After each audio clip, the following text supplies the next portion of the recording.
Hi, welcome to Prescription for Change, the doc formula.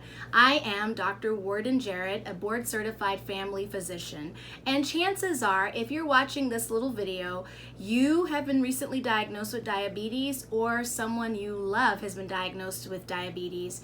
And this video is to help you understand the next steps your provider will likely share with you as you go through reversing this illness. Number one, once you've been diagnosed with diabetes, no one at the end of the day really wants to be diagnosed with it, but it is a very common illness, and we talked about the big picture in a previous video, so if you haven't had a chance to check that out, you may want to watch the first video on diabetes. However, after you've been diagnosed, the key is to get involved in therapeutic lifestyle modifications along with maybe a medication regimen that your physician or nurse practitioner or even a physician assistant has worked out for you. The very first thing that your provider is going to want to talk to you about is the importance of therapeutic lifestyle modifications. What are those, you might be asking me? It's a very big focus on looking at your diet. Believe it or not, our diet determines what we are, who we are. There used to be an old saying, garbage in, garbage out. So if we're not putting the most holistic foods into our body, it's no wonder that we end up sometimes with these illnesses. Now, there are people who eat very well, they exercise, and they still have diabetes because there's also genetics that plays a role, meaning you were born into the world with a set of genes or risk factors for developing certain things, but we'll discuss that another video because those things that you're born with, you cannot change. I'm trying to help you change the things that you have 100% power over.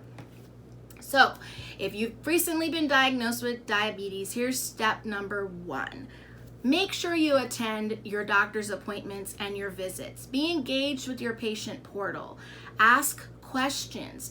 Read the materials and the resources that your physician is providing for you. Your physician will likely want you to meet with a nutritionist. A nutritionist is a specialist who helps you understand the components of food, what you're eating, how much you need to eat, where you can maybe shop to find some of those things, and they'll help with your meal planning so that with your therapeutic lifestyle modifications, you are able to start reversing your diabetes or lower your glucose numbers in your body. Second, your provider will likely provide a glucometer. This is a way for you to test and measure your glucose.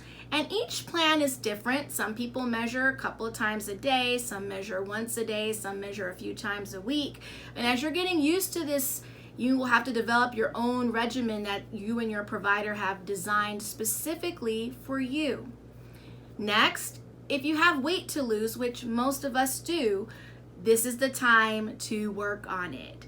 By developing a very precise exercise regimen, you are giving your body tools to help burn fat.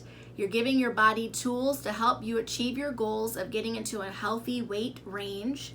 And you're giving your body tools for better well-being. You'll sleep better. You'll think better. You'll just overall feel better with exercise. Now, that's not to say once you get this diagnosis, you just run out to the gym and go all gusto. Make sure you find a plan that your provider agrees is good for you and your risk factors. Don't just start an intensive program without making sure that the intensity, the level of intensity is okay for you specifically. So we talked about dietary changes, lifestyle changes. A third thing you should do, and also seeing the nutritionist, you also need to talk to your family and your friends. Let them know, hey, I've been diagnosed with this. I need to make some lifestyle changes. I'm gonna need your help. I'm gonna need your help. Because if you don't have a supportive network of family and friends, it makes it that much difficult, I should say, to make those lifestyle modifications. If everyone around you is eating pizza and cheesecake and ice cream and soda, you're going to want to naturally eat those things. But when you explain to people that you're on a new path of wellness and that you have this path is your prescription for change, many of your family and friends will understand and want to join you in this crusade. So we talked about lifestyle changes, the fact you need to see a nutritionist. Your physician will also give you a referral to see an eye doctor and a podiatrist. It is very important to have your eyes checked at baseline and your feet checked at baseline, just to make sure that there hasn't been already any nerve damage to your eyes that, if the diabetes isn't controlled, could down the road cause blindness. And if the diabetes isn't controlled down the road, it could cause serious illnesses that can lead to amputation of your toes and sometimes even your feet. These things can be prevented if we have discipline, organization, and consistency, and work diligently together to get your A1C under 7. These are the things we can do to reduce your risk factors for adverse outcomes or ugly outcomes, like going blind or needing dialysis or having your feet amputated. I wish this was a more pleasant message, but this is a message to really catapult you to change. This is Dr. Jarrett, and I'm signing off for now. You may want to watch our next video. Take care.